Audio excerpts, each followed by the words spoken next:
Vamos falar aqui sobre o advento de Cristo, a salvação, o Espírito Santo, em Atos dos Apóstolos, a partir da obra de Howard Marshall, Teologia do Novo Testamento, em que ele fala que dentro do amplo período do cumprimento existem três eventos principais: o advento de Cristo, a vinda do Espírito e a missão da igreja. Como é que eu posso dizer? Em relação à questão disso aqui, a gente está vendo sobre a vinda da pessoa e a atividade que essa pessoa realizou. Então a gente tem o advento de Cristo. Primeiro existe a vinda daquele a quem Lucas singularmente chama de o Messias do Senhor, o Messias de Deus. Lucas 2:26, Lucas 9:20, Atos 4:26. A frase equivale ao mais familiar servo do Senhor, Atos 3:13, Atos 3:26, Atos 4:27 e Atos 4:30. Alguma coisa da compreensão sobre Jesus apresentada por Lucas em Atos já havia sido exposta neste capítulo. Em Atos, a ressurreição, ascensão e glorificação de Jesus possuem um significado especial. Lucas é o único dos evangelistas que descreve a ascensão como um evento separado da ressurreição, e ambos os eventos são significativos. A ressurreição é importante porque estabelece o triunfo de Deus sobre a morte na pessoa de Jesus e proporciona uma sólida base para a esperança da ressurreição que os cristãos compartilhavam com os fariseus. A ascensão é importante porque estabelece a posição de Jesus como Senhor e Messias, Atos 2, 33 a 36. Para Lucas, o Messias é o governante autorizado do reino de Deus. Para a semelhante pessoa, o título de Senhor é sempre apropriado, mas a alternância entre Jesus e Deus como Senhor em Atos e o uso da linguagem de Deus, assim como nome, com referência a Jesus, servem para estabelecer um tipo de equivalência funcional entre Jesus e Deus, que correspondem ao fato de que Jesus também é reconhecido como o Filho de Deus, Atos 9:20, Atos 13:33. Alguns estudiosos consideram que Atos entende Jesus como elevado a esse grau pela primeira vez em razão de sua ascensão, sendo esse um exemplo do tipo de cristologia conhecida como adocionismo ou cristologia de duas fases, na qual existe uma diferença entre o estado de Jesus antes e depois da ressurreição. Tem sido sugerido que Atos 3:20 poderia significar que Jesus não seria investido como Messias até o seu retorno, sendo no momento o Messias designado. No entanto, essa interpretação improvável apenas seria possível numa fonte pré-Lucas, pois em Atos 3:18, Cristo é o sujeito do sofrimento. E aí, tal concepção é refutada pela forma como o menino Jesus é estabelecido como o Filho de Deus desde o seu nascimento, Lucas 1:32, e ao longo do Evangelho. O motivo pelo qual Lucas pode se referir a Jesus como Senhor ao fazer a narrativa do Evangelho. Lucas parece compartilhar da típica cristologia da humilhação e exaltação, na qual o Jesus terreno é o Senhor que surge em um humilde disfarce de servo e não é reconhecido pelas pessoas em geral. Mas não precisamos apelar ao Evangelho como prova da questão. A ressurreição de Jesus não é simplesmente o resultado da decisão divina de criar um homem bom. Antes, Jesus era o único santo a quem a morte não pôde alcançar. Atos 2:24. Quando Pedro se refere a Jesus simplesmente como um homem, Atos 2:22, ele está expressando como Jesus se aparentava durante o seu tempo de vida, Atos 5:28. Deve haver algum significado no fato de que o julgamento final acontecerá por meio do homem a quem Deus designou e preservou, ressuscitando-o dos mortos, e não por Deus ou algum agente divino, Atos 17:31. É bom a gente frisar que assim, não vamos esquecer que Jesus ele vem como homem para pagar a dívida do homem. Se Jesus viesse como Deus, Deus vai pagar a dívida do homem como assim? Né? Então, assim, o homem Jesus, ele veio representando a humanidade para pagar pelo pecado dessa humanidade. Então, por que Jesus ele vem em forma humana? Porque um homem deveria morrer pela humanidade, mas teria que ser um homem perfeito, sem pecado. E lembra, todos pecaram, não tinha como um homem perfeito morrer pela humanidade. Suponhamos, se um de nós aqui morrêssemos para salvar a humanidade, nossa vida seria imperfeita, não teríamos como pagar pelo pecado da humanidade. Se nós pedíssemos a Deus uma chance de voltar ao ventre materno para nascer de novo, nós nasceríamos imperfeitos novamente, ou seja, nós não teríamos como. Então o que Deus faz? Bem, a dívida do Fernando tem que ser paga, mas o Fernando não tem condições de pagar, eu vou pagar. Mas se eu pagar, não é a humanidade pagando. Então o que eu faço? Eu me torno um ser humano, e como ser humano, sentindo dor física, por exemplo, eu vou morrer e entregar a minha vida como sacrifício pela humanidade, assim pago a dívida do Fernando. Então, mais ou menos assim. E aí, continuando nosso assunto, a gente vai observar, deixa eu ver aqui,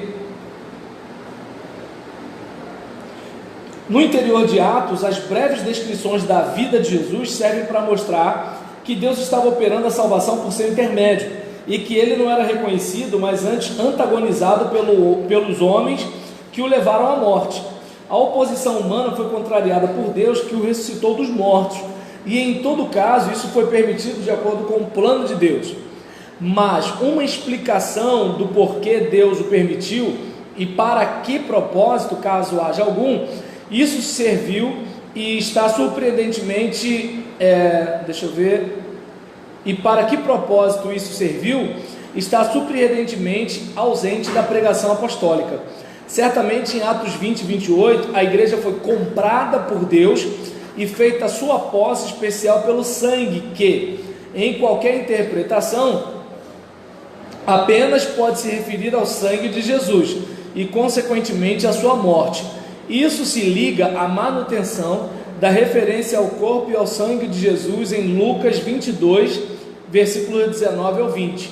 Para Lucas, a ressurreição e a ascensão de Jesus estabelecem a condição como o autor da salvação, aquele que concede o arrependimento e o perdão dos pecados. Atos 5, versículos 30 e 31. Continuando aqui, deixa eu ver. A condição humana implicada é, portanto, de pecado e culpa. No caso das autoridades judaicas, isso se resume à rejeição de Jesus, da qual o povo compartilha a culpa, a não ser que os judeus efetivamente repudiem o que foi feito a Jesus e o aceitem como o Messias e Senhor. No caso dos gentios, considera-se que eles vivem na ignorância de Deus, e a sua salvação encontra-se em aceitar a Jesus e arrepender-se de sua idolatria. Tem sido debatido que está realmente errado com os gentios, nada mais é do que a ignorância, sendo que eles precisam então ser ajudados e não salvos. Porém, tal interpretação não se sustenta diante do tenebroso quadro do pecado gentio que surge em Atos. A imposição das mãos também era praticada ao se comissionar as pessoas para a missão. E aí, deixa eu ver aqui, eu li errado. Porém, tal interpretação não se sustenta diante do tenebroso quadro do pecado gentio que surge em Atos. Salvação e o Espírito Santo. Uma bênção primordial da salvação é, portanto, o perdão de pecados, ou na linguagem paulina, a justificação. Atos 13, versículo 38 a 39, com sua contraparte positiva, a vida eterna. Atos 13, 46. Então a gente, por exemplo, percebe que no caso dos judeus, eles têm a culpa do sangue de Jesus. No caso dos gentios, eles têm o pecado, mas não a culpa necessariamente, porque eles não pediram a morte de Jesus e eles não rejeitaram Jesus enquanto filho de Deus. Mas isso não quer dizer que eles não tenham pecado. O que acontece é que eles ignoravam essa profecia, essa promessa, eles ignoravam isso tudo. Os judeus não ignoravam a profecia, não ignoravam a promessa, mas eles não conseguiram ver Jesus naquele carpinteiro. E aí, Em relação à salvação e o Espírito Santo, posto de outro modo, as pessoas são trazidas das trevas para a luz, como em Atos 26, versículo 18. E a linguagem característica de Jesus é preservada nas referências à entrada no reino de Deus. Ora, ela depende da autoridade de Deus em perdoar o pecado, e essa autoridade foi compartilhada com Jesus. Deus opera por meio de seu agente, mas Atos, como verificamos, virtualmente silencia sobre o lugar que a morte de Jesus ocupa nisto, embora saibamos pelo restante do Novo Testamento, e não antes das primeiras tradições contidas nas cartas, que Cristo morreu pelos nossos pecados. Ao lado do perdão dos pecados, o dom do Espírito Santo é também um componente essencial da experiência da salvação. Atos capítulo 2, versículo 38.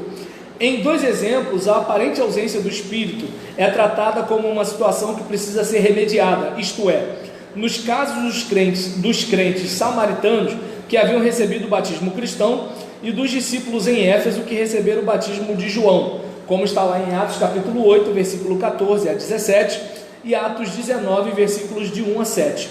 Num caso mais à frente, o dom do Espírito precedeu o batismo cristão, Atos 10, versículos 44 a 48.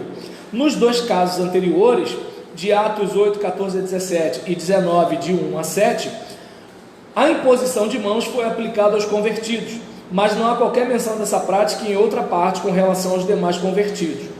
Mas é bom frisar que a imposição das mãos também eram praticadas ao se comissionar pessoas para a missão, como está lá em Atos capítulo 13, versículo 3. Continuando aqui, essa evidência fragmentária e aparentemente inconsistente é usada por alguns intérpretes pentecostais e carismáticos para argumentar que os dois casos confirmam que, para Lucas, o dom do Espírito deve ser, ou normalmente é, uma experiência subsequente, Fernando, essa é forte, hein? É subsequente à conversão e ao perdão, sendo ela não tanto um aspecto da salvação, quanto mais propriamente uma instrumentalização do crente para o serviço cristão. Já ouviu falar aquela questão de quando o Espírito Santo mora na gente, o Espírito Santo é residente, mas quando a gente é batizado no Espírito Santo, o Espírito é presidente. Então o pentecostal, ele vai ter a compreensão de que o batismo no Espírito Santo é aquela capacitação para o serviço, enquanto o crente tradicional vai entender que o batismo no Espírito Santo significa o crente, essa é forte, hein, Fernando? Significa que o crente, ele está sendo inserido no corpo de Cristo e ele está bebendo desse Espírito. Não, porque justamente por causa dessa compreensão diferenciada que surgiu a Convenção Batista Nacional, em contraponto à Convenção Batista Brasileira na década de 60, num movimento chamado Renovação Espiritual. Fala um pouco sobre isso na apostila Trajetória Batista, a R$20 apenas. E então, exatamente. E aí, essa apostila aqui que pode ser sua. E aí, a gente vai desde os batistas lá na Holanda até São João de Meriti, só para ficar ligado. E aí, voltando para cá, o que acontece? Diante dessa situação, deixa eu ver aqui, contudo, embora não esteja expressamente dito que os convertidos no dia de Pentecostes receberam o Espírito naquele exato momento, essa é a conclusão natural de Atos 2:38. Não resta certamente nenhuma dúvida de que o Espírito em Atos está principalmente associado com a orientação e comissionamento para a missão e a proclamação cristã. Os indivíduos crentes são preenchidos com o Espírito quando estão a ponto de falar no nome de Cristo, da mesma maneira que para Paulo o poder do Espírito torna a palavra dos evangelizadores efetiva no coração dos ouvintes. 1 Tessalonicenses 1:5, 1 Coríntios 2:4. Assim como não surge qualquer contradição quando uma pessoa que já se encontra plena do Espírito recebe um preenchimento adicional, como em Atos 6:5 ou em Atos 7:55. Apesar dos preenchimentos subsequentes à conversão, deveria restar pouca dúvida de ser normal aos olhos de Lucas que todos os crentes recebessem o dom do Espírito na conversão, sendo considerada anormal a ocasião em que isso não ocorresse. Também fica patente que os primeiros cristãos experimentavam fenômenos que eram entendidos como indicativos da presença do Espírito, incluindo ocasionalmente o dom de falar línguas, o dom de línguas ou de profecia, ou simplesmente um sentimento de alegria. Atos 13:52. Tais manifestações poderiam nem sempre ser autênticas. Sabemos por Paulo e João que nem toda mensagem declarada como inspirada pelo Espírito Santo de fato o era, e que as manifestações do Espírito precisavam ser testadas, sendo que o mesmo se aplicava a outras experiências do Espírito. O dom do Espírito Santo era parte da promessa da salvação. Atos 2:38. Alguém pode ler aí Atos 2:38?